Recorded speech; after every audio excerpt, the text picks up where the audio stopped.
Welcome, Anime Lately podcast listeners and YouTube podcast watchers, to another episode of the Anime Lately podcast. I'm your host, Sam the Manga Man, and here with me are my Brotakus. Introducing first, the Game Master.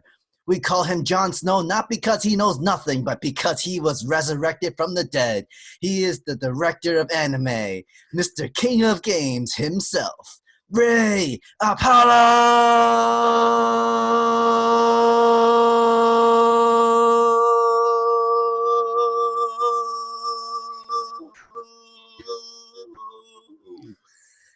And finally, our last co-host. He is the CEO of the Careful for Spoilers podcast network, the founder of the No Anime, No Life Facebook group.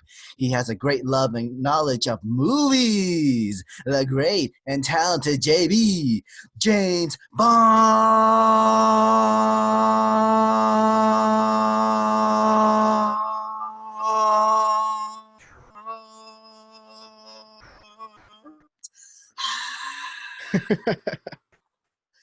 How you guys doing? Oh man, great. You got me with the Jon Snow. I wasn't ready for that. I usually read those beforehand, but I did not. Got me good. I'm glad to be back though. Yeah. Good. Yeah, guys. Miguel won't be able to make it to this episode, but it's okay. He'll come back in the next episode. This time he didn't die. He just abandoned us. It's worse. for the right reason, though. Exactly. He's celebrating a birthday for his girlfriend. Happy birthday to you, Lay. Yes, happy birthday, Lay. Happy birthday.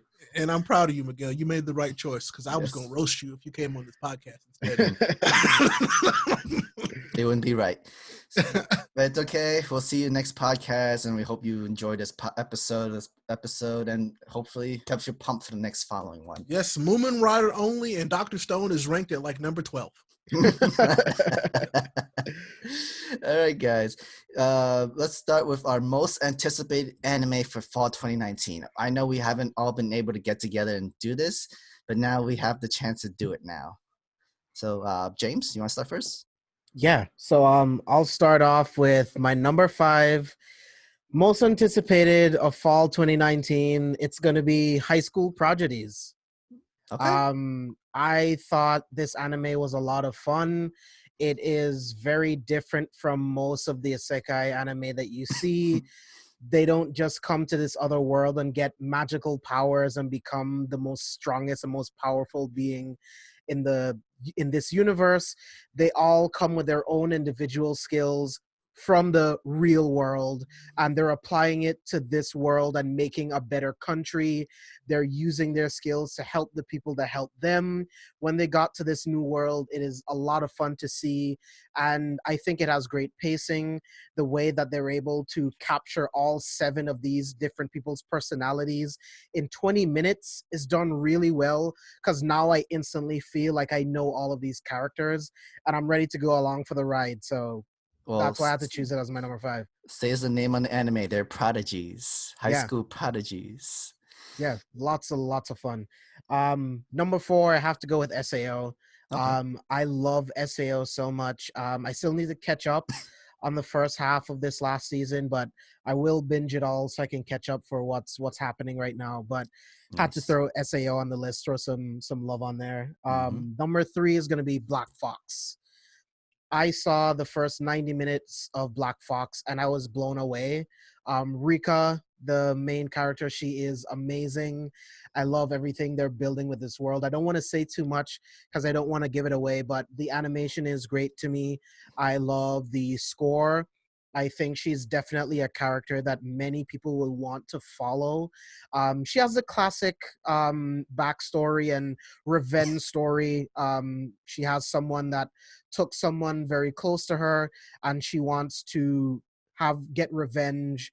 And pretty much, well, I don't want to say anything else again. I don't want to. Yeah, don't say nothing else. Nothing else. That's enough. Because it's good. Yeah. It was 90 minutes of heaven and I loved it. Number 2 is going to be 7 Deadly Sins, of course. I need more of that score. I need more of that animation. I need more of Meliodas. I mean, I need more of Escanor. I need more of everyone. Like, I think you get everything but the animation, but yeah, keep going. I like the animation of Seven Deadly Sins. I don't know if you'll like it this season. No, I don't know if you're gonna like it this season. Why not? I don't know. We've No seen reason. No I'm reason. not- That was the next thing on your list. I What's your won't next say thing on your list? nothing. Yep. What was the next thing on your list again? No reason. Number one on my list for obvious reasons, My Hero Academia season 4. I mean, how could it be What anything else? else coming up in fall 2019? What else? I read the entire overhaul arc. I haven't read anything past it, but we are in for a treat, and I am all for what's coming. Heroes Rising is coming. I'm just ready for more of My Hero Academia. Cool. I agree. Red, I 100% your agree turn. with that. What's So your list? for me, and I'm gonna go through this pretty quick as well. Number 5, Radiant season 2. Cool. I Yep, liked- you knew exactly what I left exactly. off. I knew. James, we have similar-ish tastes, and sometimes I can just see it in your eyes, and I know. Can I give a reasoning real quick? Yeah, I So- wanted to know why. So tell me why. So I only left Radiant off the list because I already know what I'm in for. I love season 1. I already know what to expect, and everything else I chose, it's either new or it's a new story that I'm not familiar with. So that's why I left it off my list. So I put it on the list because I quit halfway through season 1. It's not because I quit it because I didn't like it. I just quit it because I got distracted and there was other stuff to watch. So I'm not entirely sure what's happening next, but watching the trailer for it, I'm like, I want to watch that. So I need to catch up and then I'm gonna start it, and it shouldn't take too long. So yes, please. Number 4 on my list. I mean, and this is something that you guys should know about me by now. We've been doing this show long enough. Gundam Build Fighters Are You Rise, because I love Gundam, and Build Fighters has not been terrible. I actually kind of like Build Divers. I do too. It's like it's good. Like it's I more like their- Gundam. It's more like Gundam fan service, and I'm completely okay with that kind of fan service. It's I've more. never seen it. It's more like Gunpla Yeah, fighting. exactly. That's other. exactly it. It's Gunpla, but it's with some of our favorite Gundams. So I love it. It's great. But yeah, James, if you like Gundam at all, like if you've ever checked out any, I mean, you can see the new addition to my setup back there is my G Gundam box set. Yeah. Mhm. I like it. Nice. It's fun. Let's see. I love Gundam. I'm obsessed with Gundam. Yeah, just so much. Yep. Oh no. Let's see. Number 3 on my list. Amazon did it again. Blade of the Immortal. This looks, I don't want to say creepy, but it's definitely not like normal. But I want to see it. It's I don't know. It seems to have kind of a I guess I could say spooky, because spooky and creepy are different. It's got more of a spooky vibe to it, and I kind of like it, I think. Perfect for Halloween. Perfect for October. Sort of. I mean, it could be completely the opposite and be completely creepy and scary. So I don't know. We'll see. So there's that one. Number 2 for me, Seven Deadly Sins. I want more of the story. I got to see more of my boy Escanor. Escanor is my number 1 boy. And then I got to see, the sun. I got to see Best Girl Deanne. What's up with the animation? What are you not telling me? I'm not saying anything. What's your next list, right? You have to tell me. Number 1 on my list. What kind of friends are you? The good ones, trust me. Jesus, please, trust us. We're sparing you. We're saving your eyes. We don't need to bleach your eyes if you see it. I was so mad and sad when I saw it. So I guess I'll show it to you after the show. You'll see. Okay. And then we can cry together. But of course, number 1 for me. And listen, everybody who's watched this podcast at all, you know that we are very big fans of My Hero. So yes, number 1 is My Hero Academia, of course. So yeah, I really excited about it. We've already seen episode. I'm gonna call it 0. I'm assuming that's what it is. Yeah. Episode 0. Might as well be. It might as well be episode. So this was interesting because I know that this was like original filler. Was it not? Yeah, technically it's like a flashback episode to flashback all the other. But they wrote a season. whole like plot around it, which I really appreciate. True. I'm Yes, like, I did. if you're gonna do a flashback / so I don't remember what that recap was. So that goes to show you how not good it was. But this one was great. I loved it. So this is good. But sure. that's my 5. And Sam, I'm curious to hear what yours are. Okay. First, should I go honorable mentions or do that last? I mean, you can. I'll do that last. Number 5, cautious hero. The hero is overpowered but overly cautious. I'm liking it. It's hilarious to me. The Sekai genre. It's just funny, overpowered main character, but this guy is just the most cautious man you ever met. Like he's just way too cautious. But I have words on that later. it's just funny for him. Number 4 is No Guns Life. After one episode, I'm actually pretty interested. It looks pretty cool. Isn't that the one with the thing that's got a gun for a face? Yep. Okay. Yeah. That was my reaction until I saw it, and I was like, all right, I'm in. I'm telling you right now, I've looked at the picture like 4 times on my list, and I'm like, you'll like it. Wait. Okay. No, all right. no, but you'll like it. it. But if you think about this, think about this, he puts the new definition of headshot. Oh my god. Okay. Number 3, Blade of the Immortal. Same with Ray. I am interested. Amazon exclusive. You know, they've been 3 they've been 2 for 2 with Totoro, Vinland, and why wouldn't they be 3 for 3 with their third 24 episode anime? And I've seen a little bit images, and I knew it's gonna be very bloody. I'm hoping it's gonna be like Totoro, kind of violent, bloody, and kind of thing too, because Totoro was fantastic. That was really cool stuff. So I'm hoping for that. Number 2, Sword Art Online, Alicization World of the Underworld. Very good. Nice. Me and Miguel watched the first 2 episodes during New York Comic Con, and it's been very interesting. It's very, very good. Only problem, what I'm kind of sad about is that it's going to be a very short season, because it's going to make this like a 13 episode or 14 episode, and then cut it, and then move on to another, put the other half of the season, like maybe during the next summer or something like that. And obviously, number 1, is there any question? Was there any other suggestion that came in close? My Hero Academia, season 4. Me, Miguel, and a group of friends, we saw the first episode. Unfortunately, it was dubbed, but this dub episode was not actually that bad. Night Eye's voice dub was actually not too bad. Marino was okay. The annoying Deku kind of worked. The Deku voice dub eventually grew on me, and it kind of worked.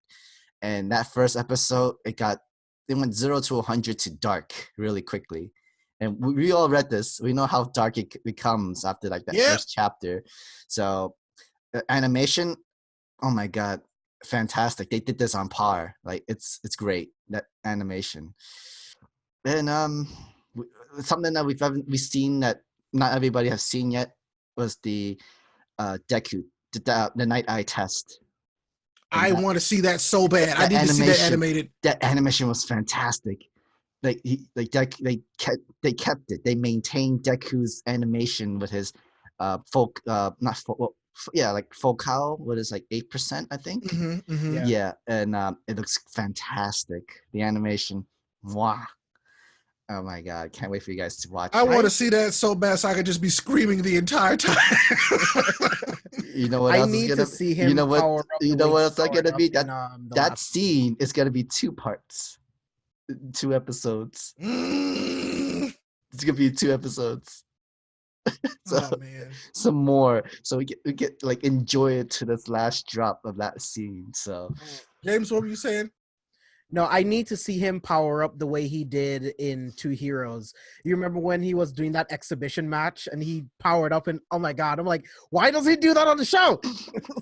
It would make him look too cool. And then you have to put more money into that. Nobody else can look that cool now. Literally, no, except for Endeavor. Endeavor can look that cool now, and probably Todoroki. But still, I can't tell you how many times I've just played it, rewound it, just that couple seconds. Guys, we'll talk about the trailers soon. Yes, we promise. We'll get there. Fine. But yeah, honorable mentions I had was Assassin's Pride. It did, after watching the first episode, it kind of lost my interest. It wasn't great. Okay. I'll still give it that first episode, so that way I can see if I'm feeling the same way. And of course, we've already been watching already. Welcome to Demon School, Aruma-kun. Definitely good. Very good show. Me and Miguel on the list. Very enjoyed to keep watching that. And yeah, those were our top fall anime for fall 2019. Now let's get into our weekly anime watchings and manga readings.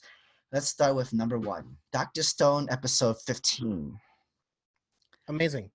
I mean, I felt like I feel like every anime that we're about to talk about, all of the new episodes were just amazing, except for My Hero because it was more like a recap kind of thing. But Mhm. the way it played out, I really enjoyed it. But I felt like all of these are all great. So Dr. Stone, we finally see that Senku is now the leader of this village. And it's so funny the way it all played out. Chrome fought his heart out only to pass out right before the fight. And It was so anime, and I loved it. But at least, So anime. at least before he passed out, he helped Senku out by like giving him the mask and doing the whole fulcrum. That fight, seesaw. though, Crumb's fight between him and Magma was ridiculous in the best way. It was like, what? Okay. Hey, I He's mean, so it was legal. gullible, too. It's legal. He is. It was all legal, which was like, I don't know, like it worked so well. It worked so well. I loved it. Yeah. And I love that he cured her pneumonia. Like, I just love what this show is able to do with science. And again, I keep saying it every episode, but they're able to make it fun and educational at the exact same time. So I loved all of that stuff. She's running around now, like, and we have to talk about the fact truth. that the village is His named name. after Senku's last name. Ishikami. How? But so I guess I think the bigger thing is, how did she know that was Senku's last name?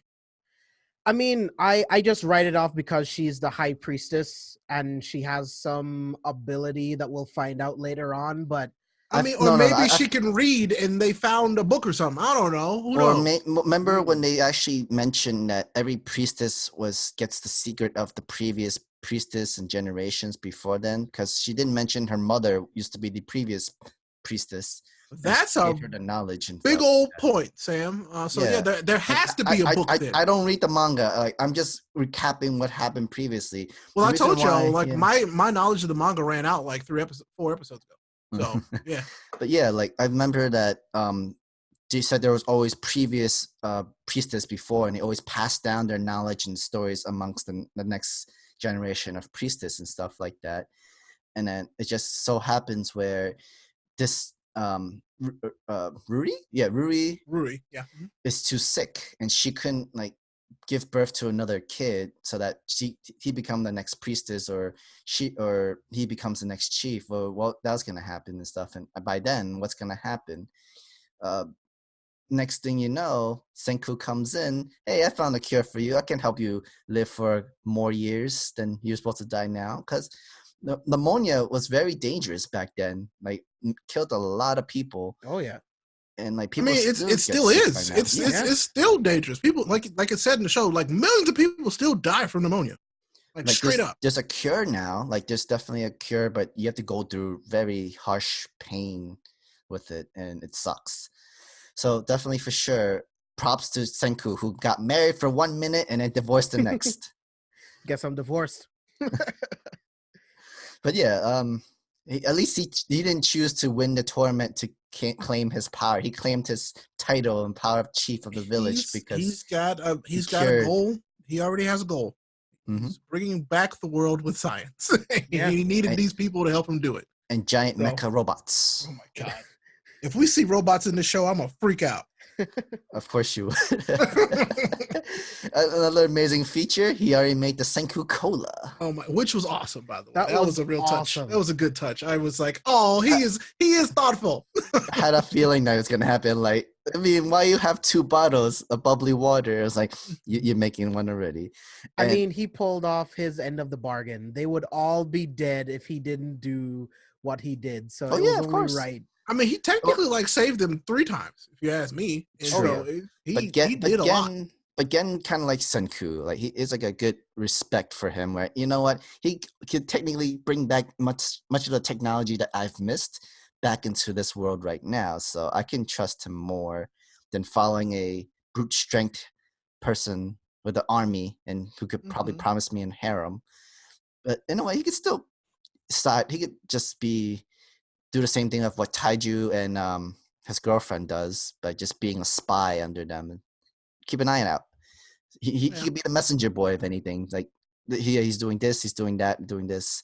So I'm curious, how does that work? How are they spies in his organization? I'm also been very confused. curious about that, and I think it's just more they went and probably just joined. I think he probably knows that they're there, but I think they just but why would up. he just accept them? Why would would he just believe that they walked away from Senku? Good question. Okay with him being dead? Maybe they are just somehow undercover as spies in this place. How? Exactly. Senku did mention them like because they need them in order to survive. I think it's a matter of survival. That would make sense. That yes, in order for them to survive, if he had people who were willing to help, that he probably couldn't turn them down. Honestly, and like Shishio already knows Taiju's personality. He's always there for his friend. He's always there to help protect Senku. He's a loyal man. So if he can be loyal for Senku, which Shishio thinks he's dead, why not Taiju be able to be loyal to him as well? He does think he's dead, but I guess I didn't think that guy was, because I'm like, I think if he went to ask him, hey, is he actually dead? Could he actually have kept a straight face and say, yeah, he's dead? I don't know. I mean, he's a mentalist. Gin is a mentalist. So he's been doing this all his life. This is his career and job. So professional liar. Gotcha. Yeah. A politician, you say? Oh, he's a politician?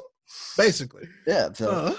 So definitely for sure. I give it props. We're gonna have a flashback arc of what happened to this village. But maybe it could be the most weird coincidence way she finds out because of Senku's father and because the same color of hair or the weird hairstyle or something like that. Maybe. But let's see. All right, guys, let's move on to Fire Force episode 12. What'd you guys think? I think it was cool. I think it was really cool with Obi. Obi, he's the boss. For a man who's not he's not a second generation or third generation Fire Force, and he's just a normal dude that's really very strong and very very tough and can feel burns. And even though he had to wear full armor, he could still run. I give him props. He hurt Benimaru. He headbutt him, made him bleed. I give him props. So I mean, they really did do a lot in this episode. I mean, they spent a lot of it with this fight, but there was so much that actually happened. Now that I'm thinking about it, I mean, we got to see what's happening when you start to burn out as a generational soldier, which I did not. I remember they have kind of like briefly talked about it, but now we finally got to see it, and that sucks. Yeah, like that's terrifying. Yeah, it's like leaving a like third-degree burn onto your skin and stuff. Like basically that. Almost permanently, which is like that would be terrifying. And like the moment you get burned and if you use your abilities again, you're continuing that burn. So then also the fight in the past that got him to that point, I'm like, is that something to go to more in the manga? Because I wanted to see more about that. Who was that person? He seemed to have recognized that person. It was interesting. So maybe we get more about that later, potentially. I don't know. It was like Evangelist or something, like the disguised Evangelist. No. So not the Evangelist, but the flashback between I know what you're talking about. The Infernal and Benimaru. Yes. I'm like, that seemed interesting because they literally gave us just this much, and I'm like, come on, there's got to be more to that. Like, got to be more to that entire situation there. But I somehow doubt that we're gonna get more. But it was interesting enough that I was like, that would have been cool. But then you could be hopeful. Oh, okay. Fine, all right. But then speaking of the Evangelists, we got more of the Evangelists. They know that the 8th is on to them now, and they're like, oh, okay, well, we got to do something about them since we failed the first time. Is what it came out as. Somehow they could be masters of disguise, which I'm real mad about. Because those disguises were perfect, and I'm like, how did they do it? And I thought they were going to show us how they did it, and they didn't. So I'm like, okay, so who else are they? That means that somebody else is potentially already with them that's not actually with us. You know what I'm saying? So who is it? We're going to find out at some point. I don't trust nobody now. I don't trust, because they can just wear perfect faces. Nah, I don't trust nobody. So that was interesting. I'm also a little bit scared of what they're gonna do with these bugs too. Like they have were like so many many. of them. So many And bugs. technically, we know their agenda. They're gonna probably turn the entire town of Fire Force 7s, like all the people that were okay turning into Infernos as long as Benimaru kills them. But Yep. how would he feel? How would they gonna feel once the entire people in this entire village gets turned into Infernos? So and I will say, I don't know, it was nice seeing, you know, Squad 8 basically help this town, like, just out of the kindness of their hearts. They didn't have to help, but they were trying to build trust, and they would have done it anyway. Is what it shows me. Minus Tamaki, who was, of course, useless again. I was like, so listen, I told you about my boy Andrew came over. We watched anime, and I was like, yeah, because I was like, all the guys were like, oh god, this nigga's so heavy. And I was like, haha, here comes best girl, my girl Maki, and she goes to pick it up. Then all of a sudden, here comes Tamaki, her titties everywhere. And I was like, don't ignore that part. Everything else before that was great. Honestly, they didn't really need to do that. Like, no, they didn't. They should have just cut this off. Like, it I was wanted unnecessary fan service. They took away from Maki again for her. Because I thought I was like, yeah, you know, Maki's showing off. It was awesome. And then, like, instantly cut to Maki losing her top. And I'm like, it's weird because it's funny in the manga, but then in the anime, it's just like, well, I mean, you could have skipped it.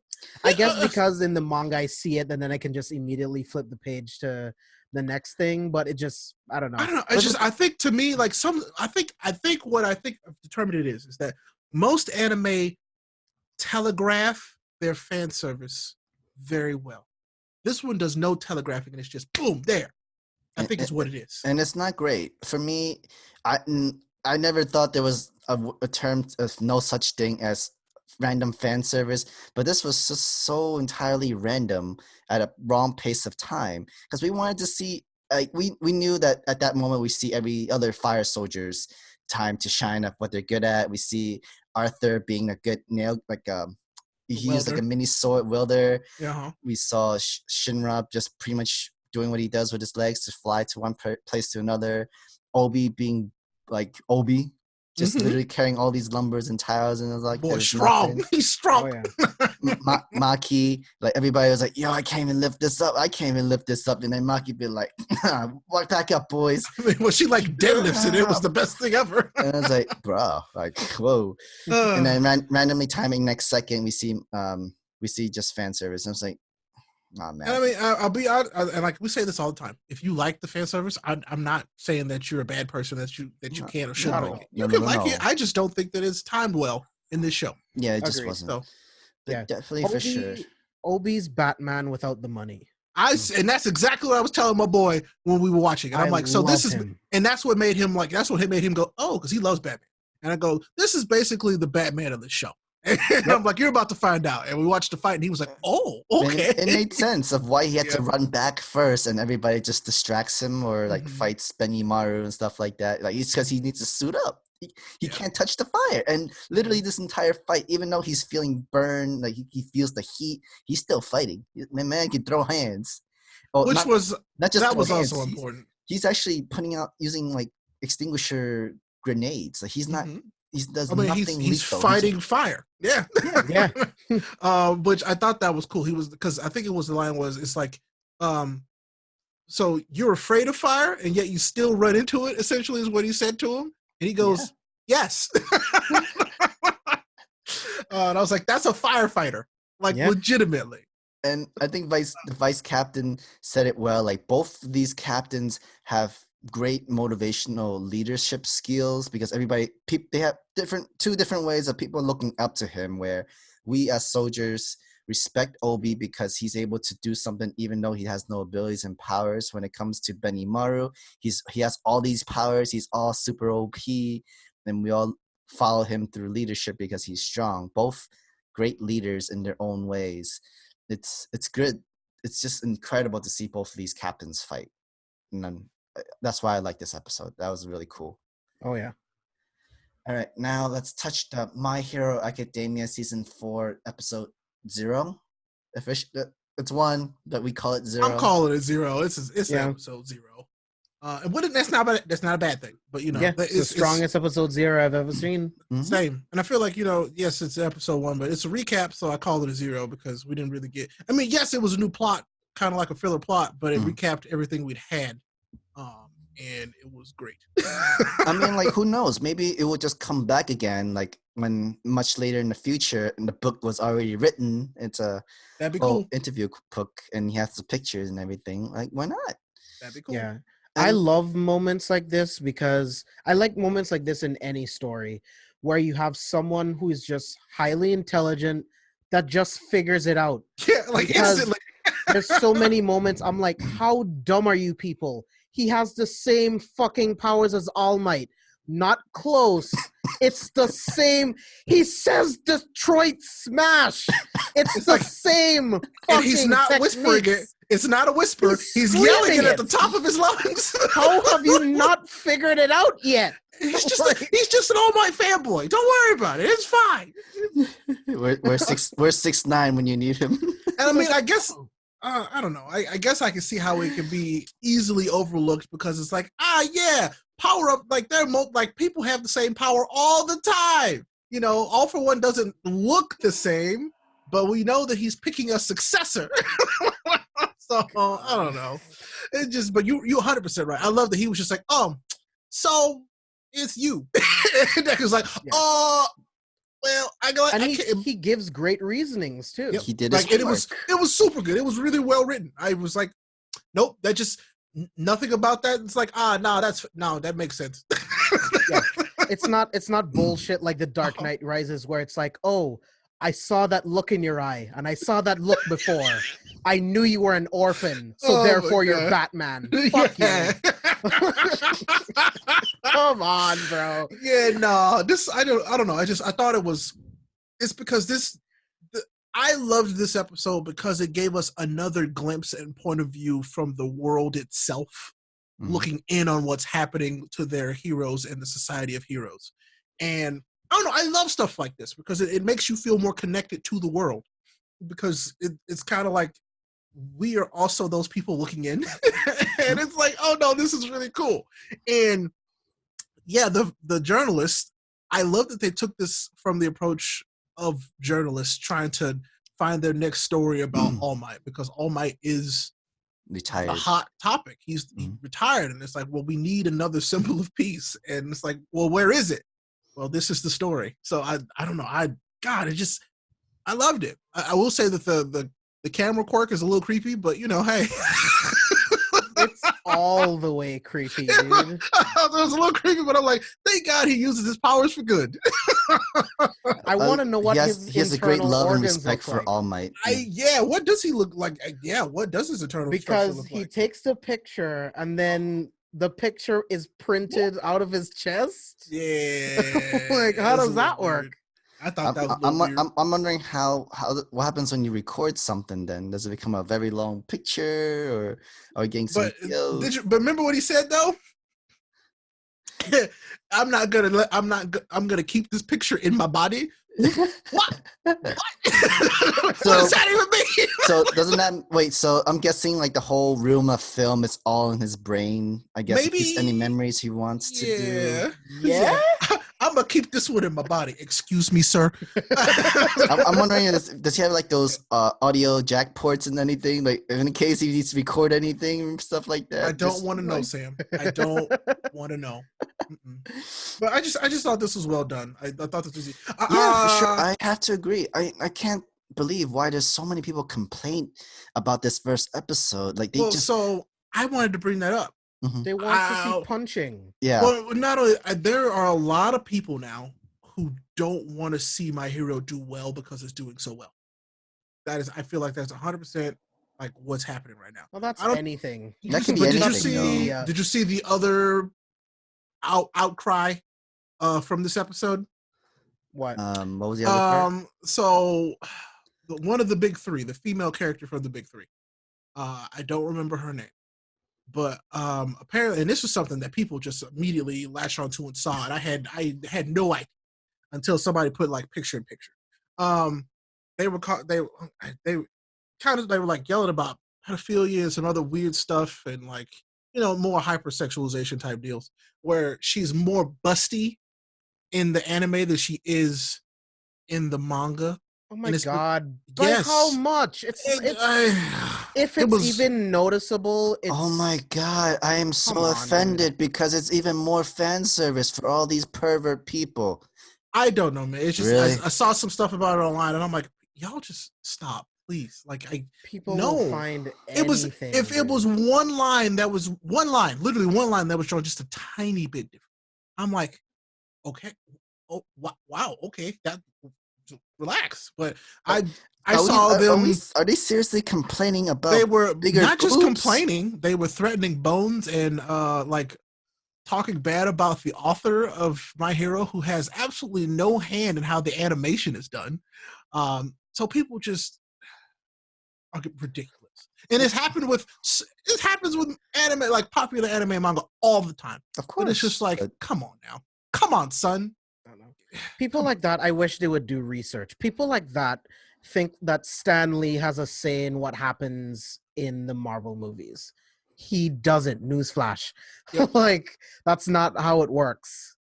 Like, we love him in cameos and we love his inputs, but yeah, I saw that and I'm like, I think y'all need to like think about this more. Like, think about. I mean, like, have you read comics? Like, have you seen the women in comics, dude? Do you know what Scarlet Witch looks like in the comics, bro? Especially back then. Yep. Oh boy. Boy. This is nothing. No, but that's what technically saved comic books and helped increase more sales and stuff like that. And now you want to complain now. At that moment, at this very moment, just because it's too sexualized. Like, you could have said something like 50 years ago, like maybe further back than then, but they have to understand this is a different generation back then, and it's been going on for a very long time, and it's been helping on sales.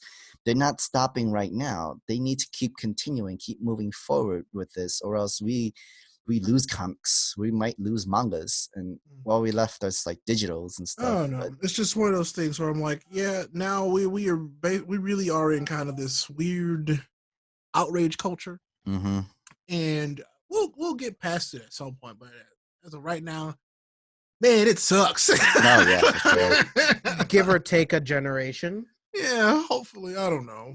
Oh man, I'm like Farnsworth. Like I don't want to live in this world anymore.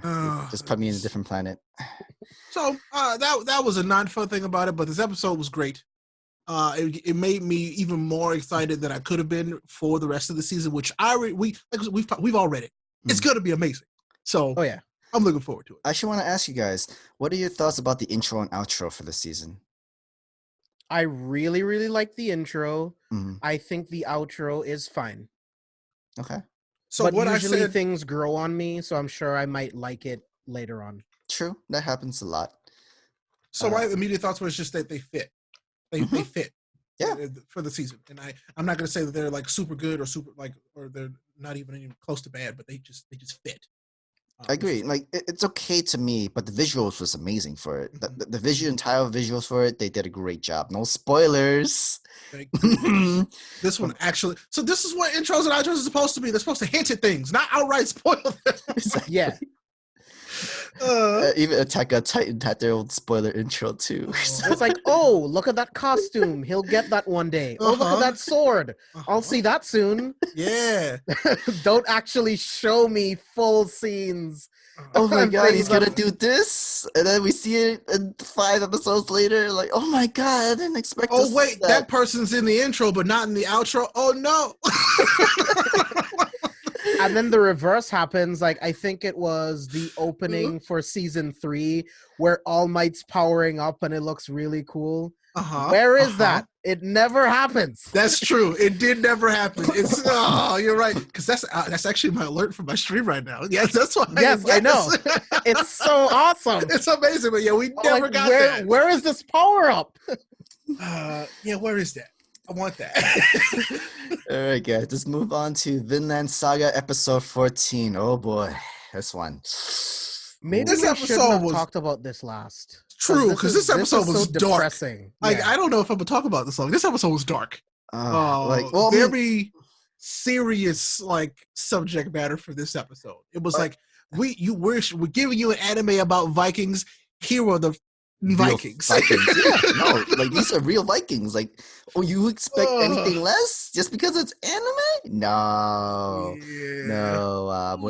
we are not babying this. We are not like soften. We're not cushioning this up. We literally showing you the brutal of how crazy Vikings were back. I will say that the story and the messages that they are like, and the symbolism that they're messing with in this show, it is impactful, but it's crafted really well.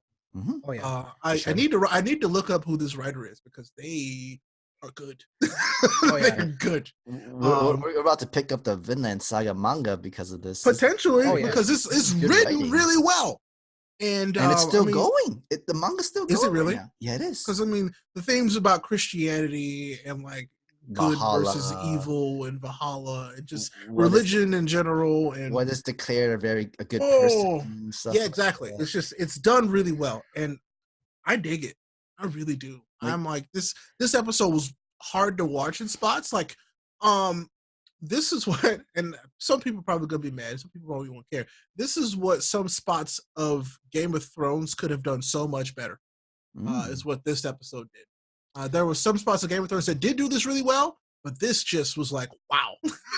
I also have to give props to that animation too. Like the scenery and everything looked fantastic. Oh yeah. Like the Aurora Borealis up there. Oh yeah. And like her the snow, it was like, wow, yeah.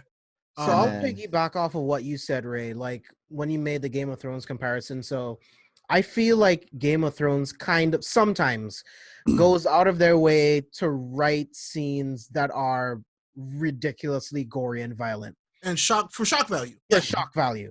But this, it's logical. And I kind of want to get into it just a little bit. And listeners, I want you guys to let us know in the comments, like, what do you guys think of Askeladd's decision to kill all of these people? Mm-hmm. And it might sound really fucked up, but for his it is.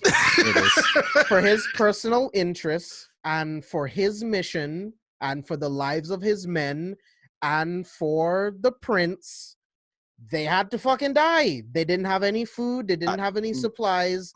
They had to take their food. So Askeladd chose the most humane way possible. He could have left them to die in the snow, or he could have left them for someone else who wanted to get information from them. And then as soon as they got the information, they probably would have killed them. Either way, they would have died.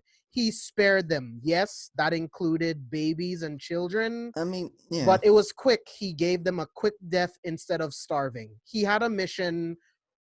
What are you gonna do? It's fucked up. It was still very brutal, and I mean, he knew exactly what he had to do. He knew that he let any of these people live, there was a chance that they would all die. Like that was the thing. It was them versus. It was basically an us versus them thing. Like had anybody got out to tell the enemies, like he said, was completely possible. They could all have died. I mean, I expect nothing less from Askeladd because, I mean, throughout this entire season so far, we see him and his men pillage village by village and taking their money, taking their food and everything like that. And him having the responsibility to take care of the prince, it doesn't change how he has to do things anymore. He needs to live with his men, have the prince alive and everything. If anything, I feel with the prince entail, because he knows how much he stands to gain from this, it's made him more ruthless. True. In his decisions. I think. Can you blame him? Oh, I mean, and I can't based off of what they're going through, no, and what he's trying, thinking about it from his perspective, no, because he really has everything to gain from this working. Literally everything. Let's talk about what he has to gain. So we get the reveal of what Ray and I thought was Askeladd's Roman backstory and the mix between the two different bloodlines and what he can offer the people of Wales. Right. Like it's awesome. Like what he stands to gain from all of this. Look, if I get in good with this prince, I will have this position. I will be able to talk to him to sign a non-aggression agreement against your entire nation. All of it. Like, they will never set foot on this land. Never set foot on this land. I will make sure. He has everything to gain. And if like 30 people have to die, 40 people have to die, Like, I'm sorry. like he To killed, him, yeah. Like he Yeah. killed, he stolen like food for about 50 men, even though he has 100 men. Yeah, so Pretty much it's killed the still not entire even village. enough. Yeah. it's not enough, but it's better than nothing in that situation. It's nothing personal. If they walked into another village before them, the same thing would have happened. It's not personal. It's war. It is what it is, and it's really fucked up. It's not like where it comes that's the to, thing about that's exactly it. War is not pretty. and like they were in enemy territory. Like the Christians was like the Danes are the devil, the evil and stuff like that. Next thing you know, walk into the door. Hi, Danes here. Okay, I'm taking your food, taking all that stuff I mean, too. that was just really good writing because that was the point. Yeah. You know, that was the story that they were telling in this episode. Like I was like, me and Miguel talked about this on our video week before. Like Christianity back in the day, they were extremists. Like everything, small things that we see right now, like stealing food a little bit, like they would consider it a great sin, and they would go to hell because of it. Just because they have. Do you remember a little something called the Crusades? Yeah. I mean, come on, let's be. Yeah, well, of course. But then, like even the girl, like who lived, just stole the ring and just kept looking at it all the time, just because it looks pretty. Do you think that she's felt actually alive? Yes. You think so? I don't know if she can live long though. Like, she'll make it. I mean, she had different color hair, so I just assumed that she would be alive. I mean, like we saw her getting knocked out in the middle of the snow and then just be able to wake back up the next. There's way too much setup for that character to have a character turn like this entire experience, because she is going to see the murder of all of her entire family, her village, as penance for her stealing. I think she's going to view it that way, and I think she's going to find her own form of revenge against Askeladd. When she'll come back, I don't know. So let me tell you, I thought the opposite. I thought that she felt vindicated when she saw her whole family get killed by people who were told, like, she saw her whole family who she thought were some of the best and goodest people. Goodness, is that even thing? Like some of the best people she knew who were going to heaven all get murdered. And she was the one who she thought was the worst, who was going to hell because she stole. But no, she doesn't get killed. She got spared. I think that she thought that she was vindicated in that respect because she was like, oh, bad people can be fine too, and God didn't just strike them down instantly. So I'm like, that's a good point, dude. Ooh, I didn't expect that turn from this character. Is what that was the best part of the episode for me. I was like, oh no, that's not what I expected to happen. I would figure, if I were to piggyback on that one, I figure like it's more like it's the apocalypse. Her family gets to go up to heaven, even though they got murdered and died. She get left in Earth to face the apocalypse of what's to come. That's just, I don't know. I thought it was it's a take on religion that you don't see very often, period. Especially Christianity, that she was like, I thought I was the worst of the worst, but those guys are worse than I am, so I'm okay.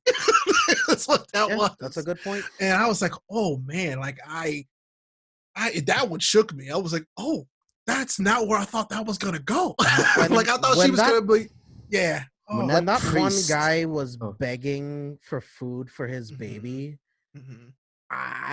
I'm at loss for words. Well, see, because that really effed me up because he was like, I don't even know if you speak my language, and I was like, but I know Askeladd speaks the language. Yeah, and that's what sucked the most. I was like, he knows exactly what you're saying. And he like there was no remorse, no care. It's like, that sucks. I'll help you out though. That's what that was. I was like, oh my god, that was tough. But I thought it was really well done. It's also crazy where Thorfinn wasn't in this episode at all.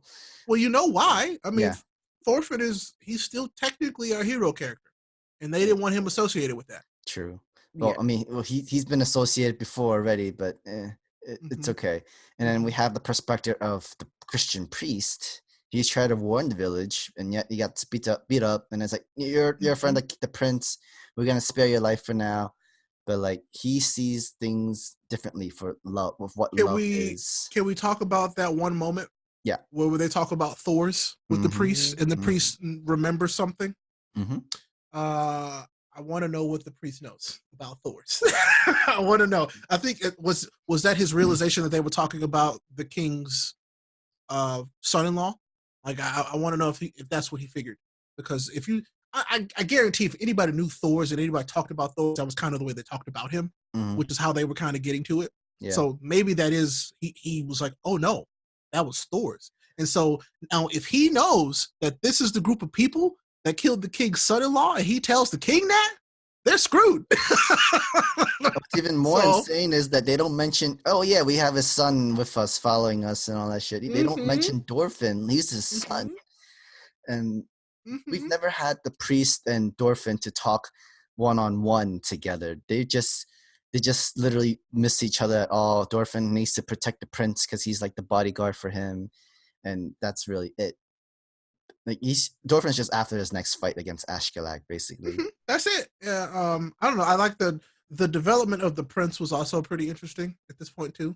I feel like the backstory they kind of gave him was a little as far as he was in a dog eat dog world, so he had to make like he didn't talk to anybody. He had to almost be invisible. And I'm like, okay, yeah, sure. Yeah. I mean, like he continued being his silent self, like. As the moment came when Ashkelak killed and his men killed the entire village, he just head down, not even look, kept quiet and everything. He just can't see this. I hate this kid so much, and I hope that one day I get to see his head roll from his body. I don't know how that's gonna work. It could potentially work.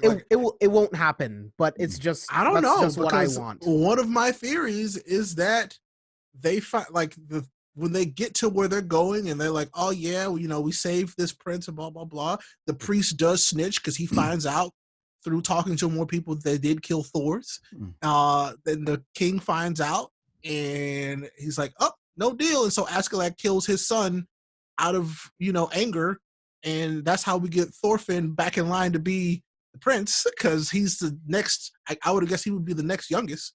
If there's not another son. But if they even know that Dorfin is technically, I think the king would know. The king would find out. Like the king could probably look at him and know because he knows his daughter. We don't know. So we don't know for sure his technically personality. The king himself. He didn't really seem to care about his son. Like, he just threw him into this war because he didn't care about this son. Nope. Yeah. Exactly. So this is just one theory. Because he's a giant pussy and a waste of space. I'm sure the king feels the same way. And Dorfin is like, how come you don't talk? Because you're like, and I mean, I think I said this the last time we talked about it. Every time they refer to the prince, there's that zoom shot where Thorfinn and the prince are in the same shot every single time. Mm-hmm. I don't know if that's just like, I don't know. I'm like, I see something there. I'm like, they're obviously also inferring to Thorfinn. So, maybe I'm just looking too far into that, but I don't think you are, dude. I'm right there with you, and it's great storytelling. Another thing that they did, and it's very simple, to separate Thorfinn from Askeladd and his crew, was there was a scene right before they got into the snow where he just reminds the audience that, no, Askeladd's my enemy. I don't take orders from him. I don't work with him. You are right. He's my enemy. Like straight immediately up. Just continues to drive the point home that no. I ride with him because I'm waiting for the right opportunity to kill this fucker. I'm not friends with him. So what Askeladd does next has nothing to do with Thorfinn. Thank you for saying that. Amazing writing. Amazing.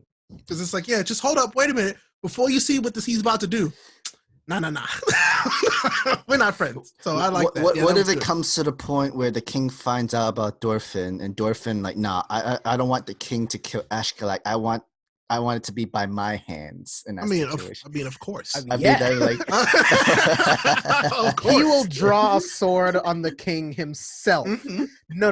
Askeladd is my kill. Yes. So I mean, dope. This is some good writing. Why is not this a Game of Thrones? So one more thing though before we move on. His right hand man really did question him this time. It was not near him, but I don't know if you remember that part, but it was very briefly. His right hand man, the strong one, was like, I don't really know what he wants or who he is really. he mentioned that, and I was like, for all the time I fought with him, but you trust him. Yeah, implicitly, and I think that was what they were trying to show that. It was like, think about that. I mean, I'm guessing that's how soldiers are. Like, I don't have to know too much information of him, but if you can watch my back, I guess I'll watch his. I mean, they're mercenaries. They're not soldiers. They're mercenaries. Exactly. They're mercenaries. As long as this guy is getting me money, he keeps me alive. He's always right wherever we go. I'll follow him. I would follow the money too. Yeah, that's how mercenaries work. And Askeladd's great. And who knows how that guy might react if he found out the truth about Askeladd's lineage. Who knows how any of them would react? Even though his mom was the concubine, he's technically the son of the greatest Roman. Askeladd straight up said it. I hate the Danes because of what they did to his mom.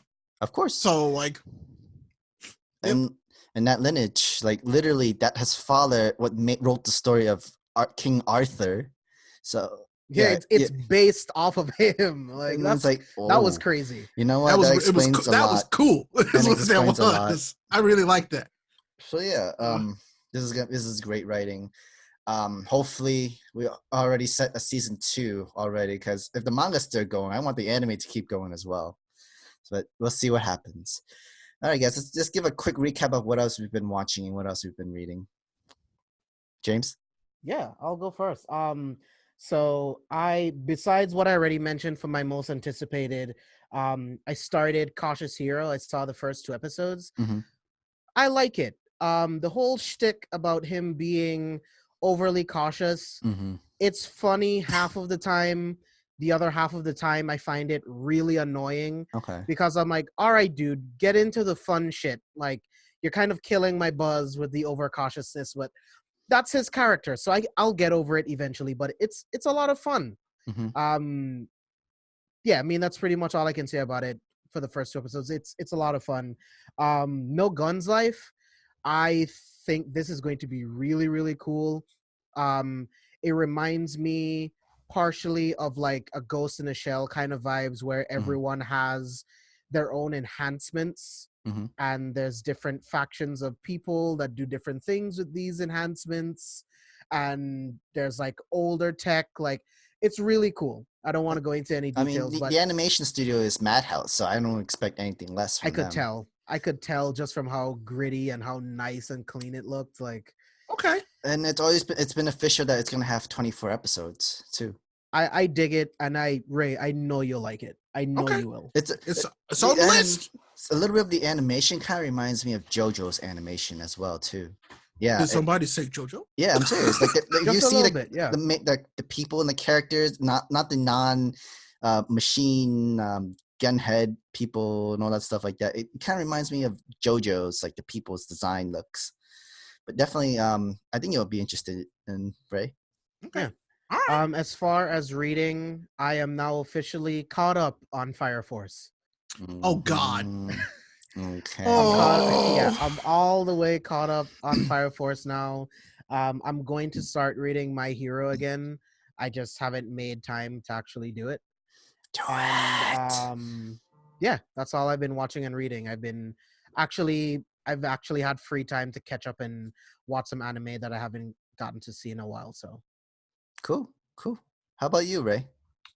So I also watched the Black Fox 90 minutes. Well, nice. It was an hour and 30 minutes. I take that back. I wish it was I wish it was 60 minutes, but still nothing against it. It was just like, oh, I've been watching this for an hour and a half.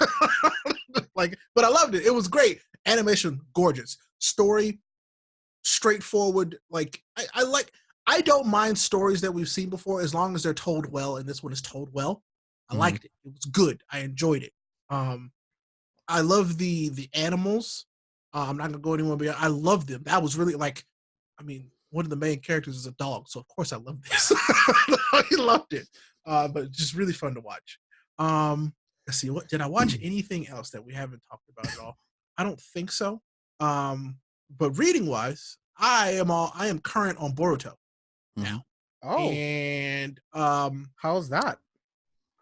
Much better than I anticipated by a long shot, because I heard so many people talk so badly about the anime.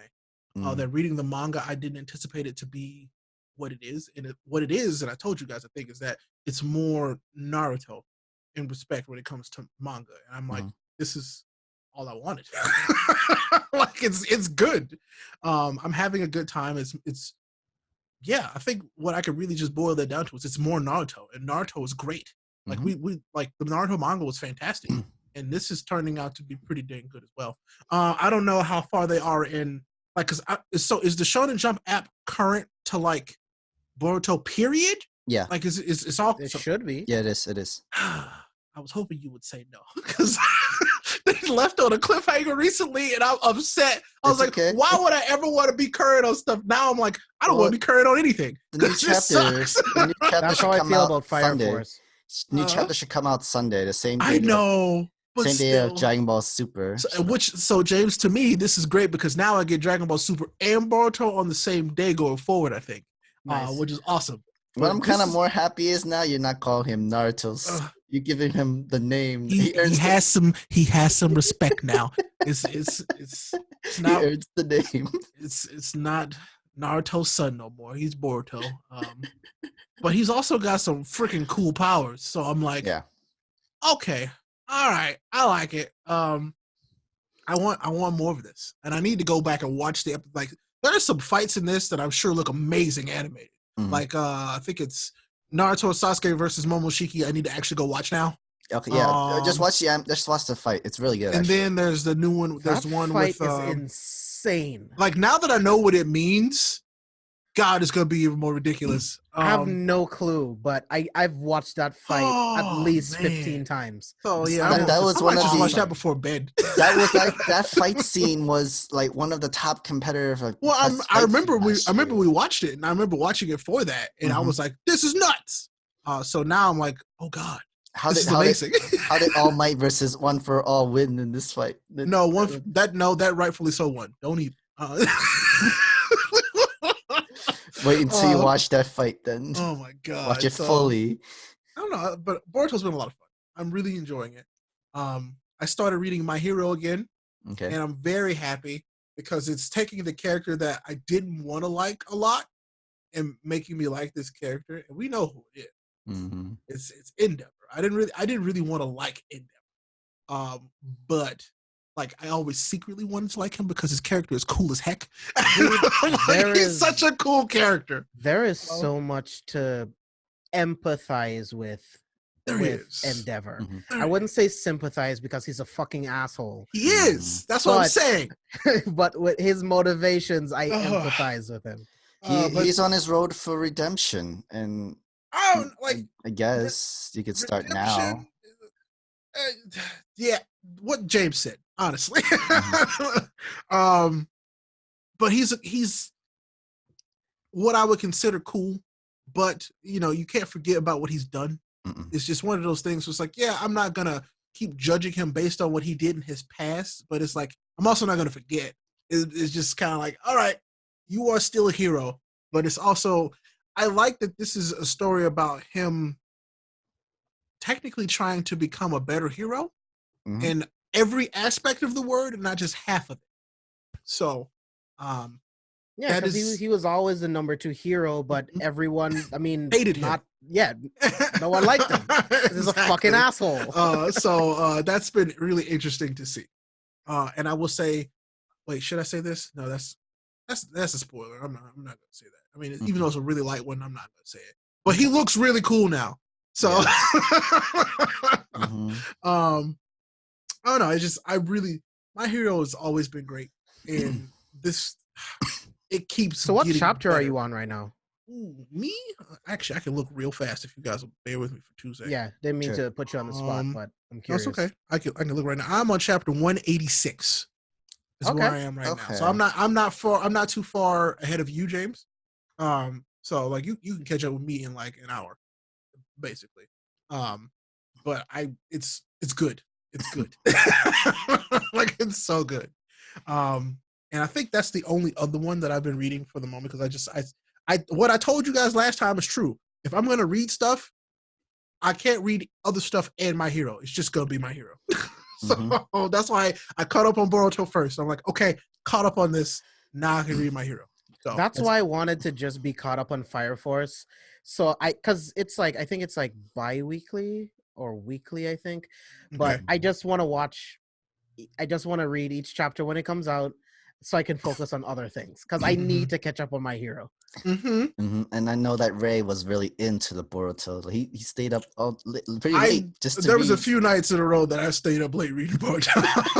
I mean, it's not a lot of chapters of Boruto, but still, I was like, I wasn't even. They were long, caught 50 up. chapters, 50 pages a chapter. So, and I was flying through that bad boy. So, we'll get there. I'm gonna catch up in My Hero as well. So cool. My turn. I've read Hiro Mashima's new work of Heroes, the collaboration of Rave Master, Fairy Tail, and Eden Zero. I read that too.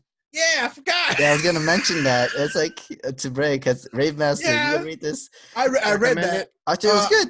I thought it was good. If you like any of his work at all, just like even like a little bit, yes, 100% recommend. Okay. Yeah, it was really cool to see. Like it was really cool to see because I you know me, I am a closet Rave Master fan, and it was really cool to see those characters again. Like I love really Fairy cool. Tail. I'm just over the power of friendship. Yeah. Well, so I remember the first page of this book is 100% fan service. It was like, whoa, oh, okay. And in the middle of the chapter, fan service. Oh, okay, cool. Basically, I'm like, oh, it's just this guy. this is this writer right here. I was like, oh, all right. But no, it was really cool to see Haru and all of them together. Well, not even together, because this isn't even a spoiler, like worth anything. You don't see Rave Master stuff until the very end, which made me mad because that's all I cared about initially was like, I just want to see Rave Master. I just want to know. Page. I want to know how many chapters it's going to be because Hiro Mashima says it's going to be a short serialization. Yeah, but I say it couldn't be long. Yeah. And like he done other crossovers before, and they're usually just like one shots, like just one chapter and done. That's it. Move on. Go back to his regular stories. I could see 5 chapters out of this. Yeah, and that's perfectly that'll be the good crossover thing, and move on to the next one. I mean, CW does it all the time with their crossover shows. So, what else has it been reading? James Ray. You might be surprised with what I've been reading. What I started, Dragon Ball Super. Yes. Don't worry, I'll catch up. Don't worry, I'll be It won't take you long. It won't take you long. I was actually really surprised. Each chapter was like 20 pages. They do the very Dragon Ball cliffhanger thing a lot. Yeah, and I get that. That's understandable. Yeah, they do. Like they don't want to spend chapters from movies and stuff. Like, if you want to know what happened, we're gonna just watch the movie, and then we'll just continue to move on. And like, okay, that's cool. That's a good like skim through the Battle of Gods, the what was the second Golden Frieza, and going into now to the not the Tournament of Power, but the Universe 6 versus Universe 7 thing. Like, is that going to be? That's actually what I'm up to. Are they going to skip that, or are they going to like go details into that part of the arc? They don't skip nothing. Okay, cool. All right, cool. Yeah. It's some parts are a little different, but okay, that's cool. That's cool. I'm all right waiting for that part. Also been watching No Gun Life with Miguel. Assassin's Pride I watched. It did not. I thought it would be good, but like the main character. I like the poster. The main character looks like a cheap version of Kirito. There were so many still shots and long shots. Like they spend a good minute on like long still shots, and I'm like, what the hell am I watching? I'm so bored right now. Like the animation for the fight scenes looks nice, but it just wasn't there for me, and it just dragged on too much for me. What else I've been watching? Besides all the other animes we've been watching, I actually didn't finish the second episode of the High School Prodigies yet. That's the one thing I need to catch up on. And yeah, no, I finished Seis Manos actually. It reminds me of those Spanish novellas. Like it was good in the beginning, but like every episode just literally became like those Spanish soap operas kind of thing. Like, every episode resolves quickly within one episode, and then a new twist adds to it into the end, and then make it another episode like into that. Like it wasn't like it was just so weird to me. Like, you know, you could extend this. I need to more more of this story, more of these characters and stuff. But nope, we're gonna end it here. He dies, she dies. Next story, next villain, new villain comes in. I was like, wait, what? So quickly? Already? Like, come on, you can spend more time into this. Like, I don't know. Like, I finished it. It was just really weird. I guess the action was okay, but it wasn't like huge on me. It wasn't like the best impact for me unfortunately. So that's technically all I've been watching. I've been reading a lot of the other mangas. If you guys want to know, you could just check out my Annie list, or you can check my Twitter because I always I update my list every day. He does every day. I see it all the time. I read a lot. I want to give one small shout out. I forgot to mention a manga that I'm reading, Spy Family. If you guys, listeners, if you are not reading Spy Family, treat yourself. Spy Family is awesome. Talk about great writing. It is awesome. Watch it. I mean, read it. Cool. All right, guys, let's move on to our news. Let's talk about the My Hero Academia Heroes Rising trailer. Deku Bakugo team up. Done. I mean, everything looks great, but as soon as I get to that part, I'm like, this is it. This is what I want to see. And then you have that scene with the kids screaming Deku's name, screaming Bakugo's name. I want to see them fighting side by side. Because I want to see somebody up. Exactly. I want to see them as heroes together fighting somebody else. That's all I want. Like, yes, you can be rivals. I get it, but I don't need you fighting each other all the time. Like, fight everybody. Like, think about you fighting together. Everybody else should be terrified about fighting the two of them together. Yes, you should be terrified. And then throw Todoroki into the mix. The three of them fighting anybody, they should be absolutely worried. Because them three at their best, people are getting wrecked. Let's be real. The only way to be able to stop them is literally separate them. And to separate them or to completely overpower them. Completely, which would take a very strong group of people or person. But which is completely possible in this universe because of the way it's built. But I'm fine with that. I don't know. I think the next thing is that there's a lot of spoilers into this trailer. Like for the let's not say too much about it though, because there are a few that see if you're a manga reader and you'll see them pretty easily. For people that don't read the manga, there's literally nothing in here that will spoil anything for you. Right, honestly. Because if you don't read the manga, you literally have no idea what you're looking at. Like I'm watching it again right now. You're not gonna get any of this.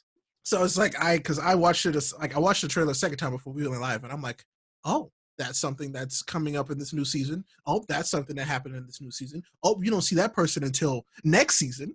you know. So I thought it was like, oh, this is good. This is cool because then I think it'll be fun for those people who are just anime watchers that when they watch this movie and we get to that point in the anime, they'll be like, oh yeah, that was a person from the movie that I saw. You know, like I think that's cool stuff too. I also want to wonder, like, where's the timeline into this? Like, is it gonna like literally be where the manga is, or literally after season 4? There's no way that they would intentionally like spoil stuff. It's gonna be kind of like I think it's gonna be placed within this current season, I believe. Maybe like it's gonna come out in December 20th, like literally like middle of season 4. Then. It has to be after the overall. Is this year? Yeah, this year. I think it'll still take place either right after this or right in the middle. I hope it does after, because that's the only criticism I have about Two Heroes, is that we have to take a step back from where we already were in the anime. And I'm like, well, I want to see the new Deku costume. I want to see shoot style. Like, I want to see that shit. Don't take me backwards. I don't think it's gonna take you backwards, but it's not gonna take you very much further from what we saw. I don't think we're gonna see. That's fine. Just don't go backwards. I think you'll see more character development and more relationship building that won't carry over into the anime right away. But it's just my guess. I don't know anything about this. But I do think it'll take place like right in the middle, like right before the big hey, we have a mission to go do happens. I think that's when this takes place because there is some time that passes, if I remember correctly, like right towards the start of the middle of this. I think. I don't remember exactly. So, but if it was after, I'd be down with that too. It would be. Yeah, because there's certain things that have to be put into place for the plan to happen. So, And the more we talk about it just right now, from what they're talking about in the trailer about how we finally get to do some I don't know if they said more hero work or we finally get to do hero work.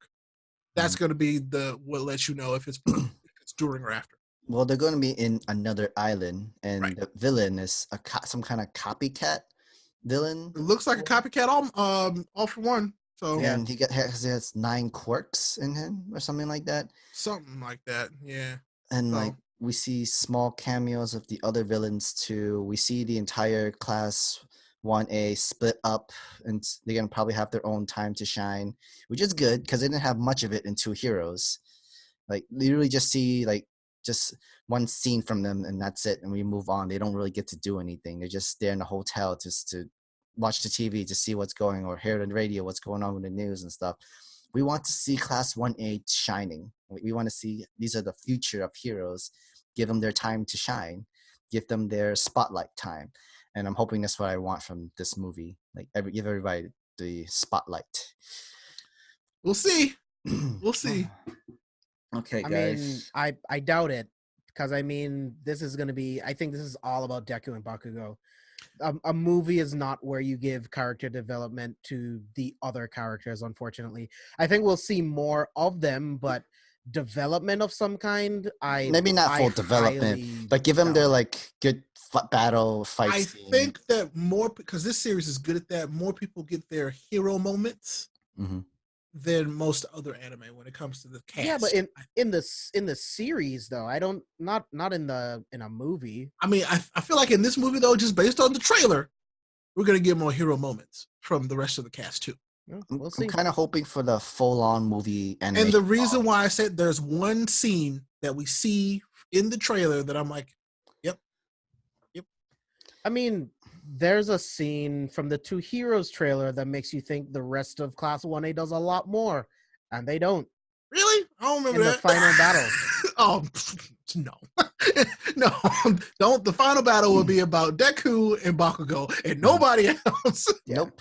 All Might is not there to help anymore, so. Nope, exactly. So it's got to be them.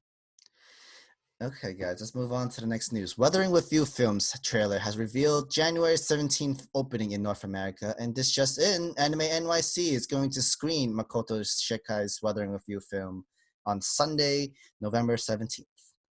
I would give anything for this to be in Dolby somehow because the animation is so incredible. Like, I have to see it on the best screen possible, which is Dolby. I have to. It just looks so good. Ray, I need to ask, this is for Miguel's favor and maybe other people's favor. Did you watch Your Name yet? No! Ray, come on!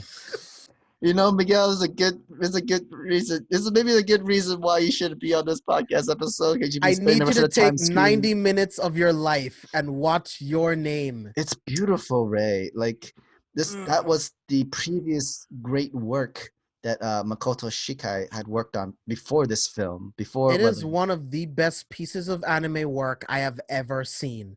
It's not the best. How are y'all gonna feel if I don't like it? That's okay. Yep. At least you've watched it and you can give an actual opinion on Fair what you enough. Think. If you hate it, that's fine. I still love it, but I just want you to see it. I think you'll at least appreciate the technical. I solemnly swear that this weekend of October 19th-ish, I will watch this freaking movie. I promise. That's all Miguel asks. I swear. I think you'll love it. I think it will bring a tear to your eye, but we will see. All right, I solemnly swear. I don't know if it'll bring a tear to Ray's eyes, but I think he'll love the movie. Are you calling me heartless, Sam? No. It's a little hard to get you to tear. So it's true. So that's why I don't know if that's gonna make you tear though. So. Okay, fine. But yeah, I'm so glad that when they announced this today that they're gonna have a screening for it during Anime NYC, I done over best year of the kid. I am so happy because I'm going. Me, Miguel and other couple of people from YouTube content creators, we have press passes. We are definitely going to watch this movie, and we are going to have a great day and great convention for this weekend. So honestly excited. All right, next following news. Disastrous Life of Saika K is returning as a web anime on Netflix in winter 2020. James, I know you're you're the person that's most excited about this news, so go right ahead. Yeah, so I think I was watching Attack on Titan, and I'm like, I need something light and fun.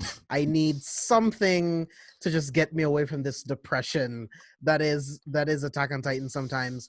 And I went on Netflix, and I'm like, The Disastrous Life of Saiki K. What is this? And I put it on, and it is one of the funniest anime I've ever seen. Saiki is completely OP with his telekinetic powers. And it's just so much fun to watch him going through his daily life in high school, dealing with his friends, having these powers. It doesn't get old. It is so funny. The first 2 seasons are amazing, and I can't wait for more in any form. I don't care. I highly recommend. If you just want to have some fun with a really light, fun anime with no real overall arc, it's just a shit ton of fun with an OP character. The Disastrous Life of Saiki K is for you. Cool. Yeah. Okay. All right, moving on. Crunchyroll and WEBTOONs are teaming up to co-produce new animated content. I'm actually very excited about this. This is such a smart thing. This is such a smart thing because there is a plethora, I love using that word, of unknown content on WEBTOON. Oh yeah. These are very talented people. Yes. That put things on WEBTOON, and I'm like, this is probably one of the smartest things they could have done. I don't know if you guys have seen The God of High School at all. I heard. I have really good things about this. I heard very. If there is a God of High School anime, it's gonna be nutty. Over. It's gonna be nutty. People tweeted in comments like solo leveling anime. Yes, there's a lot of good ones. I guess it's not something I really talk about much on the show because I don't know if it's. I don't consider it manga because they're like comics to me. The God of High School? Yes, God of High School too. I have a lot of WEBTOON comics that I read. Like I actually read a lot of them. We're not biased here. We love all mangas, comics. So I mean, technically, I should be talking about them on the show because they count. I read a lot of them too. This is really good news. This makes me happy. I'm hoping for the completed stuff to be animated. I'm really hoping for Nobilis to get fully animated. That would be cool.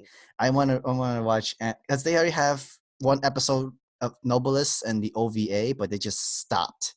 They haven't continued after it. And so I will say that a lot of this stuff would actually do really well on VRV as well. If like they just had a WEBTOON section on VRV, that would be so cool. I would love that. But no, do this, please, Crunchyroll, and do it right. It's a great plan. Hopefully, they picked out good ones. And just recently, Bones is going to have anime on Netflix too. What? Bones. What? Yeah, Bones. What? Which one? Netflix just announced this, saying that Bones is going. They're gonna create a Bones animated series. Based on what? From the comics, Bones. Oh, yeah. I'm not familiar with it. So it's a very old comic. I think it's Canadian. So Bones is gonna do Bones. No. Netflix is going to do Bones. That's what I'm saying. But are they gonna get Bones to do Bones? Basically, yeah. Guess so. They got Studio Bones to do Bones. That'd be hilarious. I think that'd be great. What was that song? You mean Dim Bones, Dim Bones? Yes. Oh God. Okay. Next line of news. GKids.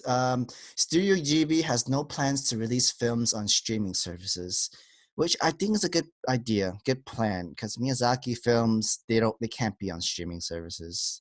They need to. They very well could be, but experience. Japan is. I know that Japan is very protective of their IP. That's true. They want them, if they're special, if they're very special to the culture, they want them to stay special. Mm-hmm. And I think that's kind of what this relates to be completely honest. They don't just want it to be lost in the shuffle with all this other content.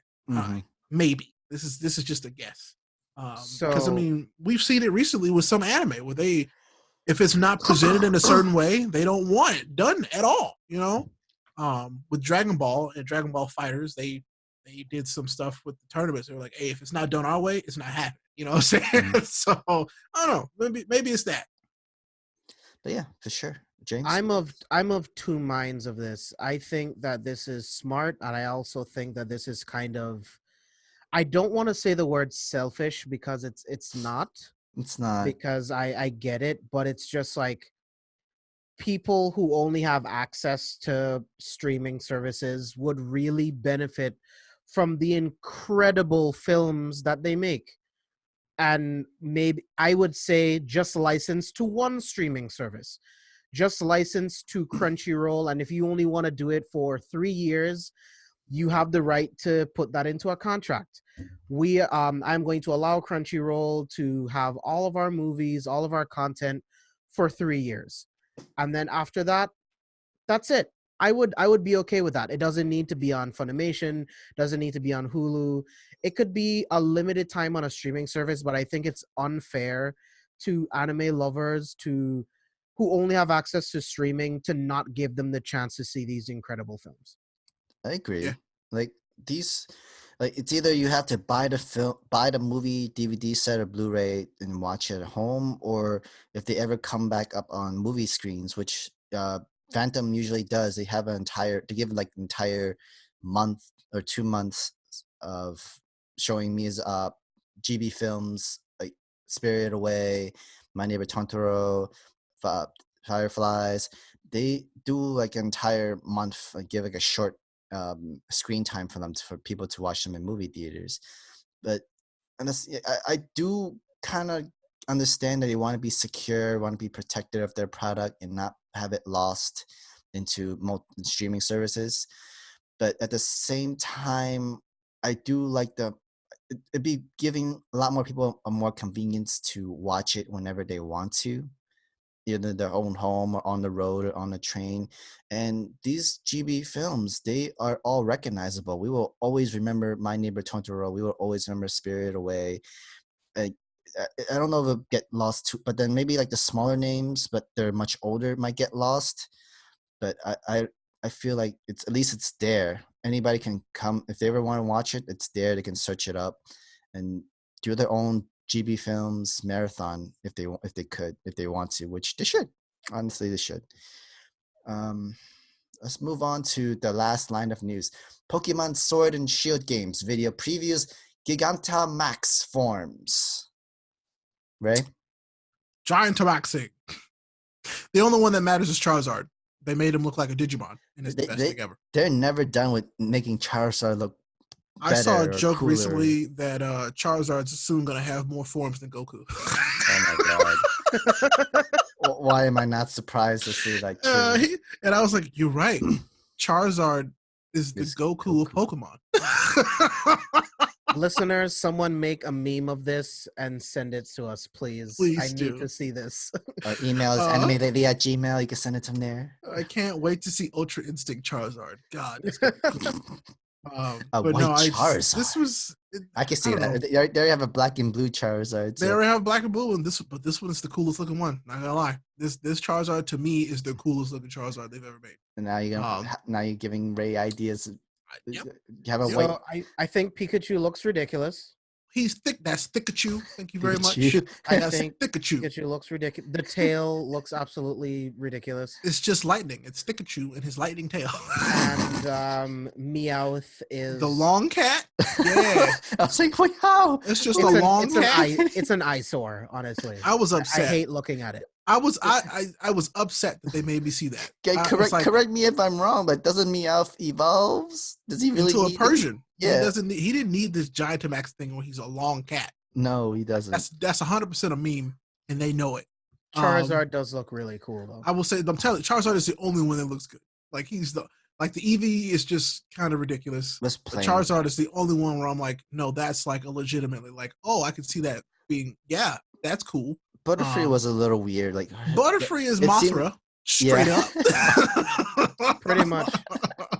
But it was actually like cool because it was like a giant Butterfree. Which was like, Yeah, so Mothra. yeah, exactly. Mothra, you're right. But other than that, I will say I'm still excited for this game. I just know that Gigantamaxing is just like it's a generic, like, hey, we need a gimmick mechanic for this game, and that's what it is. Mhm. So Yeah. Nope. No problem. Just Charizard needs to look cool. I mean, he already does. So I'm like, if that's the only thing I took away from this entire trailer, that was it, and that's all I needed. So does that really it though? There's one cool looking Charizard equal to like 50 other regular bad looking Gigamakia Pokemons. Apparently, yes. Oh man. Meowth looks so stupid. Like Meowth does look dumb. Remember when we made fun of Executor and his long neck? But that made sense because it's like a plant. It's a tree. Yeah, that's true. Meowth is a cat. And they just made it long. It's so stupid. So yeah, I don't know. Interesting decision, Game Freak. Interesting decision. All right, guys. This is the end of our podcast episode, guys. James, Ray, please give us your plugs. Take us away, James. Yeah, you guys can follow me all over social media at C4Spoilers. Make sure to head over to kevinforspoilers.com to get links to all of the podcasts on the Kevin for Spoilers podcast network. We are doing a Road to Halloween series on the Best One, Worst One podcast and the Kevin for Spoilers podcast, so keep your eyes open for that. The next movie that we're going to be reviewing is The Shining. We recently did Oculus on Best One, Worst One. We did Nightmare on Elm Street. We did the Scream movies, and we have a lot of other stuff coming for you guys, so stay tuned. Oh man, you guys like to review a lot of scary stuff, but you know what's not scary? James is actually a really nice man. He just really loves the movie. He just loves scary movies. Yes. So I would hope by now that you would know what I'm about to tell you. But for you new folks, I am Ray Apollo. And on the internet, I stream full time. I play video games on the internet on a daily basis, and it's great. I love it. So I need you to follow me in 3 places. That's on Twitter, Ray Apollo, Twitch, Ray Apollo, and YouTube, Ray Apollo, because we got some good stuff going on. Right now, you know, I used to be able to say, oh, we're only playing this game. Well, right now we're playing too many games. So I can't really nail down one for you. But if you like a variety of things, if you like to have a good time, you're going to enjoy coming and hanging out with your boy. So just come say hello. I'd love to see you. Guys, if you want to follow me personally, Sam the Manga Man, IG, Facebook, Twitter, everywhere. Sam the Manga Man. I'm always reading mangas every day. You always see new updates of that every, and especially on Twitter. I'm always reading. I'm always trying to update as fast as I can. It's true. And I always let you guys know if anything that new comes up and everything for news. I want to know your thoughts about this podcast, guys. And the only way we know that is if you give us a 5-star review on iTunes and then write a review for us. That way, one day we can have ads. We have sponsors on this lovely show. And if you give us that beautiful 5-star review, we will give you a shout out and on the podcast, and we will answer any questions for you, anything at all. And also make sure to follow and support our Anime Lately Facebook, Twitch, and Patreon page at Anime Lately. And also follow our Twitter and Instagram at Anime Lately _. Anime Lately also has a YouTube channel as well. We also do reviews of animes that's currently out right now, live reactions, and anything else that's everything and anything of anime and manga related videos. Check it out. Like what you see. Give us a like, subscribe to the channel, comment, and let us know we're doing a good job. And finally, turn on that bell notification when a new video comes up to our channels. Thank you guys for listening, and hope you guys have a good day. Peace.